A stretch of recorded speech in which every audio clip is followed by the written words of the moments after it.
You've made the decision to get your vehicle fixed in a collision repair facility. What are some things you need to do before you drop it off? Number one, make sure the gas tank's full. It's not uncommon that we have to have a full tank of gas in order to do an alignment or a calibration. So bring that vehicle in with a full tank of gas. Number two, locking wheel lugs.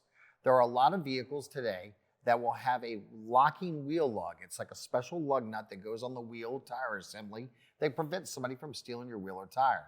Well, we need the key to get that off. So please make sure when you drop off your vehicle, you tell us where that key is at. Another thing that you need to think about, if it is an electric or a hybrid vehicle, is we need that charging cable so we can charge your vehicle while we have it in our possession.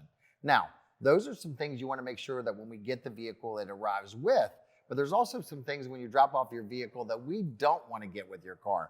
Danny, what would some of those things be? First place we're going to start with is removing the personal contents inside the trunk compartment. And again, when we're working in the back of the vehicle, we want to get access to the trunk compartment so our technicians are not cleaning out and organizing your vehicle for you. Again, any personal items inside the vehicle, garage door openers, phone cables, child seats. So again, remove those contents from inside the vehicle so that way you have them. We also seen some personal protection like guns, knives, baseball bats. Get those out of the vehicle. Our technicians need to work safely on your vehicle.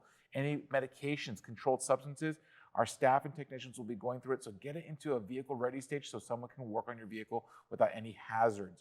So again, the more preparation you do up front for us, the faster we can get that vehicle returned back to you quickly as possible. If you found today's tip helpful, please hit that thumbs up button and share the video with your family and friends.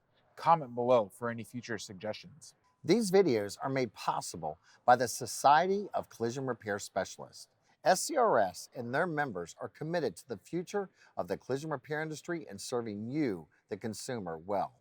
For more information, visit scrs.com or use the link in the description below.